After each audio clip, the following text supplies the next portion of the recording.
The blood trail led straight to his water well. Tobias Hartwell had seen enough wounded animals in his 37 years on this godforsaken ranch to know the difference between a deer's blood and something else entirely. But when he followed those crimson drops around the corner of his barn, what he found made his hand freeze on his rifle. A young Indian warrior lay crumpled against the stone wall of his well. One hand pressed desperately against a gaping wound in his side, the other reaching weakly toward the wooden bucket that hung just 3 feet above his head. The man's breathing came in sharp, painful gasps, and his dark eyes, though clouded with pain, tracked Tobias's every movement with the alertness of someone who expected death to come from any direction. This was 1847, the kind of year when finding an Indian on your property meant one thing: trouble. The kind of trouble that could get a man scalped in his sleep or burned alive in his own home. Every neighbor within 50 miles would tell Tobias the same thing: put a bullet in the savage's head and bury him deep, where no one would ever find the body. Tobias raised his rifle, finger hovering over the trigger. The smart thing, the safe thing, the expected thing. But something in those dark eyes stopped him cold. It wasn't just pain he saw there. It was the same desperate thirst he'd felt during the drought of '44, when he'd gone 3 days without water and thought he might die from it. The same human need that transcended skin color, language, or which side of a war you were born into. The Indian tried to speak, his lips cracked and bleeding, but only a whisper came out: water. Tobias lowered his rifle and reached for the bucket. His neighbors would call him a fool. His brother back east would say he'd lost his mind to the frontier loneliness. Hell, maybe they'd be right. But as he knelt beside this wounded stranger and pressed the wooden rim to his lips, watching him drink like a man saved from drowning, Tobias knew one thing for certain: he was about to change both their lives forever. What Tobias didn't know was that this wounded warrior wasn't just any member of the local tribes. And what happened next would bring more riders to his ranch than he'd ever seen in his entire life. The Indian drank like a man who hadn't seen water in days. 3 full buckets before his trembling hands could finally hold the rim steady. Tobias watched every gulp, his mind racing with the implications of what he'd just done. In this territory, showing mercy to an Indian was like signing your own death warrant. But as the color slowly returned to the warrior's face, Tobias noticed something that made his blood run cold. The wound in the man's side wasn't from an animal attack or a hunting accident. It was a bullet hole, fresh, still bleeding, and judging by the angle and the powder burns around the edges, someone had shot him at close range, recent close range, which meant whoever had done this might still be looking for him, might be tracking that same blood trail that led straight to Tobias's ranch, might be riding toward his property right now with guns loaded and questions Tobias couldn't answer. The Indian seemed to sense his fear. With great effort, he raised one hand and pointed toward the horizon, then made a cutting motion across his throat. His message was clear: danger was coming, soon. Tobias felt his heart hammering against his ribs. Every instinct screamed at him to drag this wounded stranger away from his property, hide the evidence, pretend this never happened. But the man could barely sit up, let alone walk. Moving him now would probably kill him, and leaving him here was like hanging a target on both their backs. That's when Tobias heard it, the sound that had kept him alive through 12 years of frontier living. Hoofbeats in the distance, multiple horses, riding hard and fast, coming straight toward his ranch. The Indian heard them too. His eyes went wide with what looked like genuine fear, and he tried to push himself up against the well. As if making himself smaller might somehow make him invisible, blood immediately began seeping through his fingers where he pressed them against his wound. Tobias grabbed the empty bucket and doused the blood trail as quickly as he could. But there was no time to clean it all. The riders would be here in minutes, maybe less. He looked down at the wounded warrior, this stranger who had stumbled into his life and turned it upside down in the span of a single afternoon. A man whose presence on his ranch could get them both killed, but whose dark eyes held something Tobias had never seen in an Indian before. Gratitude. Pure human gratitude. The hoofbeats were getting closer now, close enough to count them. 5 horses, maybe 6, all moving at a gallop that suggested they weren't coming for a friendly visit. Tobias made his choice in that split second, knowing it might be the last choice he ever made. He couldn't carry the wounded man, but he could hide him. The old root cellar behind the barn, if they could make it that far. But as he reached down to help the Indian to his feet, the warrior grabbed his wrist with surprising strength and shook his head slowly. Then he did something that made Tobias's skin crawl. He smiled, not the grateful smile of a man being saved, but the knowing smile of someone who understood exactly who was coming over that hill. The riders came over the ridge like a storm cloud bringing lightning. 6 men on horseback, dust billowing behind them, rifles glinting in the afternoon sun. Tobias recognized the lead rider immediately, Marshal Dixon Webb, a man whose reputation for violence preceded him into every town from here to Santa Fe. Webb was the kind of lawman who shot first and asked questions later, especially when it came to Indian troubles. The kind who collected scalps as trophies and called it justice. The kind who would burn down a ranch and everyone in it if he suspected them of harboring fugitives. Tobias stood in front of the well, his body blocking the Indian from view, trying to look like a man who had nothing more pressing on his mind than fixing a broken fence post. His mouth felt dry as desert sand. Webb reined in his horse just 10 feet away, close enough that Tobias could see the cold calculation in his pale blue eyes. The other 5 men spread out in a semicircle, hands resting on their weapons. This wasn't a social call. "Afternoon, Hartwell," Webb said, his voice carrying the lazy drawl of a man who knew he held all the cards. "We're tracking a wounded Indian. Blood trail leads right to your property." Tobias felt sweat beating on his forehead despite the cool evening air. "Haven't seen any Indians, Marshal. Been working on the south fence all day." Webb's eyes swept across the ranch, taking in every detail. The man missed nothing. It's what made him so dangerous. His gaze lingered on the dark stains in the dirt near the well, and Tobias felt his stomach drop. "That so?" Webb dismounted slowly, deliberately. "Because that sure looks like blood to me. Fresh blood. And unless you've been butchering cattle next to your drinking water, I'd say someone's been here recently." Behind Tobias, hidden by the stone wall of the well, the wounded Indian remained perfectly still. But Tobias could feel the tension radiating from him like heat from a forge. One sound, one movement, and they were both dead men. Webb took 3 steps closer, his hand now resting openly on his pistol. "You know what the penalty is for harboring Indian fugitives." "Don't you, Hartwell? It's the same penalty as for treason, a rope around the neck until dead." The words hung in the air like a death sentence. Tobias felt every muscle in his body coiled tight as a spring, ready to fight or run, knowing neither option would save them. Webb was too close now. Any sudden movement would expose the Indian, and once that happened, bullets would start flying. That's when something impossible happened. The wounded Indian spoke, not in English, but in his native tongue, a string of words that flowed like music, clear and strong despite his injuries. Words that made Marshal Webb freeze mid-step and the color drain from his face like water from a broken bucket. Webb's hand fell away from his pistol. His mouth opened and closed like a fish gasping for air, and when he finally found his voice, it came out as barely more than a whisper. "Dear God, you're him." The other 5 riders immediately dismounted, their weapons forgotten, their faces showing the same mixture of shock and something that looked almost like fear. But not the kind of fear men show when facing an enemy. The kind of fear men show when they realize they've just made a terrible, terrible mistake. Webb turned to Tobias, his face now pale as winter snow. "Do you have any idea who you've been helping?" Tobias stared at Marshal Webb's terrified face, his mind spinning like a wagon wheel stuck in mud. In 12 years of frontier living, he'd never seen the ruthless lawmen show fear of anything. Not outlaws. Not wild animals. Not even the Apache war parties that had burned 3 settlements to ash just last summer. But now, Webb looked like a man who'd just seen a ghost.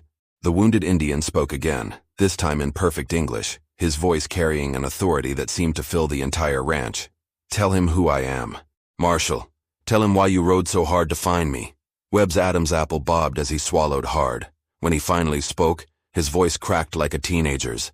"This is Ayanna, son of Chief Dakota of the Northern Apache. He's the one who negotiated the peace treaty with Fort Richardson last spring." Tobias felt the ground shift beneath his feet. The peace treaty. The same treaty that had stopped 3 years of brutal warfare between the settlers and the Apache. The same treaty that had saved hundreds of lives on both sides. The same treaty that had made it safe for families to settle in this territory without fear of midnight raids. And he'd been watering the man who'd made it all possible. But if Ayanna was a peacemaker, why was he running from the law with a bullet in his side? "There was an ambush," Ayanna continued, his breathing still labored but his voice growing stronger with each word. 3 days ago. A meeting with Colonel Morrison about expanding the treaty to include the southern territories. But Morrison had other plans. Webb's face went from pale to gray. "Colonel Morrison is dead, shot in the back during an Indian attack 3 days ago. You're wanted for his murder. Because that's what they want you to believe, Ayanna said, pushing himself up straighter against the well. Morrison wasn't killed by Indians. He was killed by men wearing war paint, speaking just enough Apache to fool the witnesses. Men who knew exactly when and where we would meet. The implications hit Tobias like a physical blow. Someone had staged Morrison's murder to frame Ayanna. Someone who wanted the peace treaty destroyed. Someone who wanted the territory to burn again. Who? Webb asked, though his expression suggested he already suspected the answer. Ayanna's dark eyes hardened like flint. The same men who've been selling guns to the renegade tribes. The same men who've been making a fortune off this war. The same men who sent you to hunt me down instead of looking for the real killers. Webb took a step backward, his hand moving unconsciously toward his weapon before stopping. You're talking about treason. About corruption in the territorial government. Those are serious accusations. And they'll remain accusations until I can prove them, Ayanna replied. Which is why they need me dead before I reach the Apache Council tomorrow. Why they put a bullet in me and left me for dead. Why they're counting on men like you to finish what they started. Tobias watched this exchange with growing dread. He'd thought he was just helping a wounded stranger. Instead, he'd stumbled into the middle of a conspiracy that could tear the entire territory apart. But what chilled him most was the realization that if Ayanna was telling the truth, then Marshal Webb hadn't come here to arrest a fugitive. He'd come here to commit murder. The silence stretched like a taut rope about to snap. Webb's 5 men shifted nervously in their saddles, hands hovering near weapons, eyes darting between their marshal and the wounded Apache, who just accused half the territorial government of murder and treason. Tobias could see the war happening behind Webb's eyes. The marshal was trapped between duty and truth, between orders and conscience. And men like Webb didn't handle moral dilemmas well. They usually solved them with bullets. Even if what you're saying is true, Webb said slowly, I have my orders. You're wanted for Morrison's murder. I'm supposed to bring you back dead or alive. Dead would be more convenient, Ayanna replied. His voice steady despite the pain etched across his face. Dead men can't testify. Dead men can't reveal who really benefits from another Indian war. One of Webb's men, a young deputy with nervous eyes, leaned forward in his saddle. Marshal, if he's telling the truth about the peace treaty— Shut up, Bradley, Webb snapped. But Tobias could see doubt creeping into the marshal's expression like cracks in a dam wall. That's when Ayanna played his final card. Reaching into a leather pouch at his belt with trembling fingers, he pulled out a folded piece of paper stained with blood. This is why they tried to kill me. A letter from Colonel Morrison, written the night before he died. Webb stared at the letter like it might burst into flames. What does it say? It says Morrison discovered who's been supplying weapons to the renegade tribes. Names, dates, amounts. Enough evidence to hang a dozen men. Ayanna's eyes never left Webb's face. Including evidence that someone in the territorial marshal's office has been taking bribes to look the other way. The words hit Webb like a physical blow. His face went through several shades of pale before settling on a sickly green. Behind him, his men exchanged nervous glances, suddenly very interested in examining their horses' manes. Tobias felt his heart hammering against his ribs. He was witnessing something that could get them all killed, the moment when a corrupt lawman realized his own neck was on the chopping block. You're lying, Webb said, but his voice lacked conviction. Am I? Ayanna held up the letter. Morrison trusted me enough to give me this the night he died. Told me to get it to Fort Richardson if anything happened to him. Said it was insurance. Webb took a step forward, his hand now gripping his pistol. Give me that letter. So you can destroy it? Ayanna shook his head. I don't think so, Marshal. But I'll make you a deal. Let me live long enough to reach the Apache Council tomorrow. And I'll make sure your name isn't mentioned when this all comes to light. The offer hung in the air like smoke from a gunshot. Tobias could see Webb calculating odds, weighing risks, trying to figure out which choice would keep him alive longer. But what happened next surprised everyone. Deputy Bradley dismounted and walked slowly toward the well, his hands raised peacefully. Marshal, I've been thinking about something. Remember that shipment of rifles that went missing 3 months ago? The one we were told was stolen by Indians? Webb's face darkened. What about it? I saw those same rifles 2 weeks later, in the hands of settlers heading south. Bradley's young face was flushed with either courage or fear. Made me wonder who was really stealing from who. The admission cracked something open in the group. Suddenly other deputies were nodding, sharing glances, remembering things that hadn't made sense at the time. and Tobias realized that Ayanna had just done something remarkable. Without firing a shot or raising his voice, he'd turned Webb's own men against him. If you're enjoying this story of courage in the Old West, hit that subscribe button, because what happens next will change everything these men thought they knew about justice. But Webb wasn't the kind of man who went down without a fight, and when cornered, dangerous men did dangerous things. Webb's hand tightened on his pistol grip until his knuckles went white. A cornered animal was always the most dangerous, and Tobias could see the exact moment when the marshal decided that bullets were simpler than truth. "You're all fools," Webb snarled, his mask of civility finally slipping away. "You think this savage's word means anything against mine? You think anyone will believe the testimony of a dead Indian and a handful of traitors?" The deputies spread out instinctively, hands moving toward their weapons. But Tobias could see the uncertainty in their faces. Years of following orders warred against the growing realization that those orders might be wrong. Ayanna struggled to his feet, using the stone well for support. Blood seeped through his fingers where he pressed them against his wound, but his voice remained steady. "The truth doesn't care who speaks it, Marshal. It just is." "The truth," Webb spat, "is that you murdered a United States Army officer, and I'm going to collect the bounty on your head." He drew his pistol in one smooth motion, the barrel swinging toward Ayanna. But before he could fire, Deputy Bradley stepped directly into the line of fire, his own weapon raised. "Stand down, Marshal." The words cracked like thunder across the ranch. 4 other deputies followed Bradley's lead, their guns trained on their own commanding officer. Only one man remained loyal to Webb, a grizzled veteran named Hawkins who looked as corrupt as his boss. "You're making a mistake, boys," Webb said, though sweat now beaded on his forehead.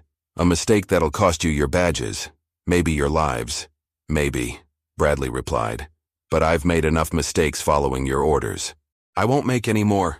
Tobias watched this standoff with growing dread. 6 armed men in his ranch yard, all pointing guns at each other, all convinced they were in the right. This was how range wars started. This was how good men died for bad reasons. That's when Ayanna did something unexpected. He began to sing, not in English, but in Apache, a low, haunting melody that seemed to rise from the earth itself.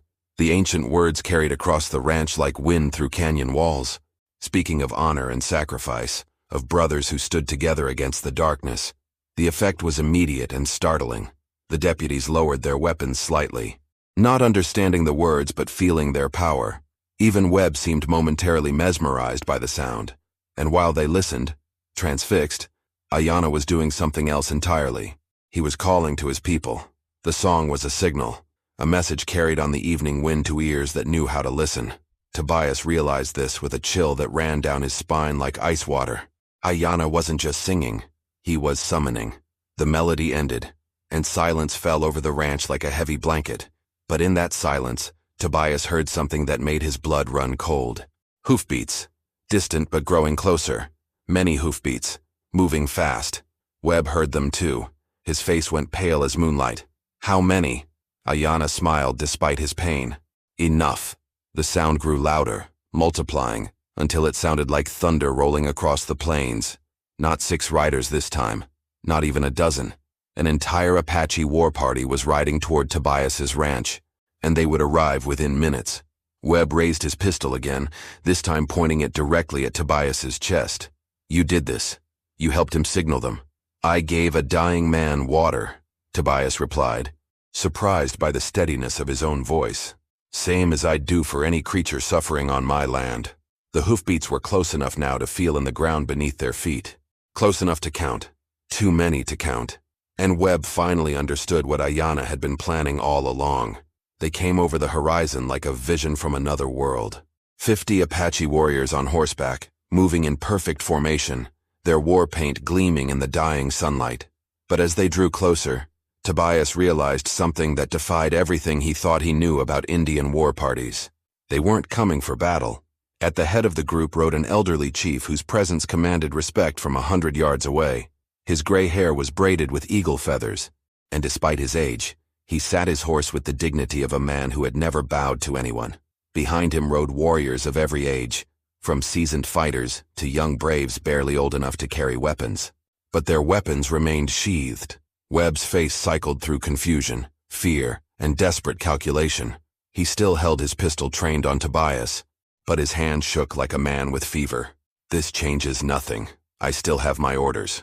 "Your orders," came a new voice, "are no longer valid." Everyone turned to see Deputy Bradley holding up an official-looking document. "This came through this morning, Marshal. Direct from the territorial governor. All pursuit of Ayanna is suspended pending investigation into Colonel Morrison's death." Webb's face went purple with rage.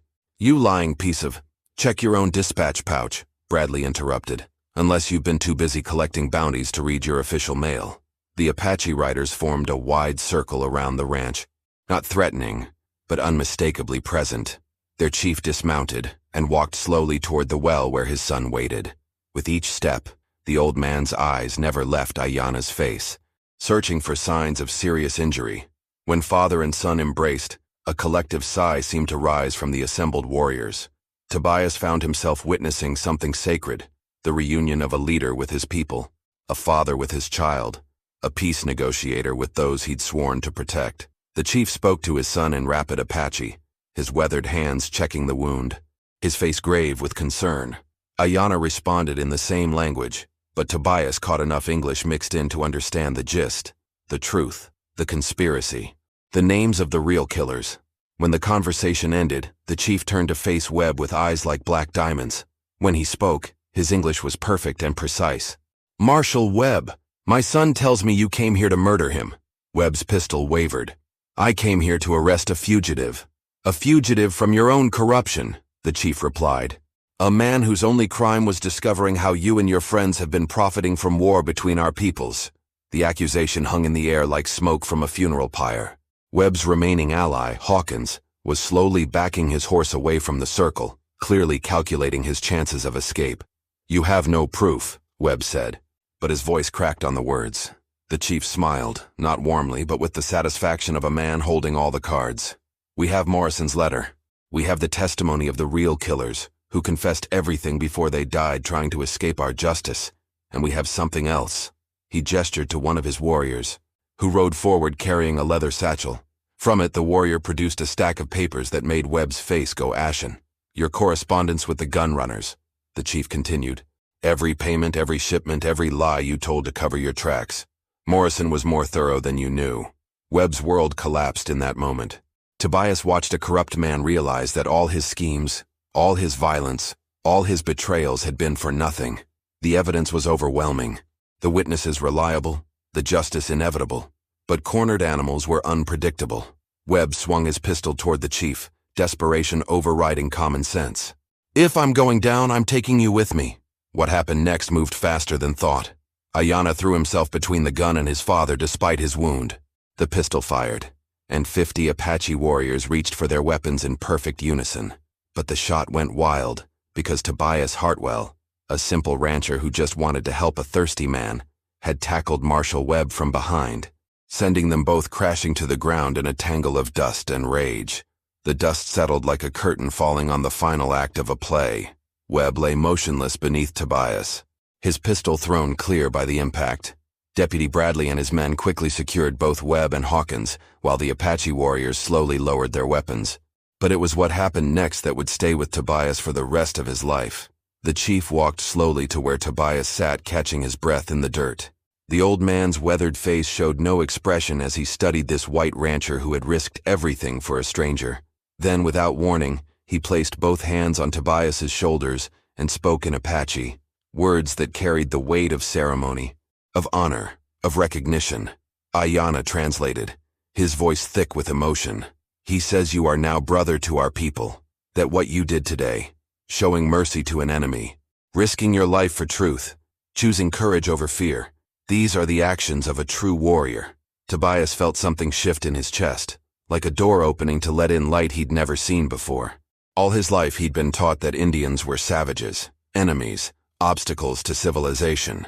But looking into the chief's ancient eyes, he saw only wisdom, dignity, and a kind of respect he'd never earned from his own people. The ceremony that followed was unlike anything Tobias had ever witnessed.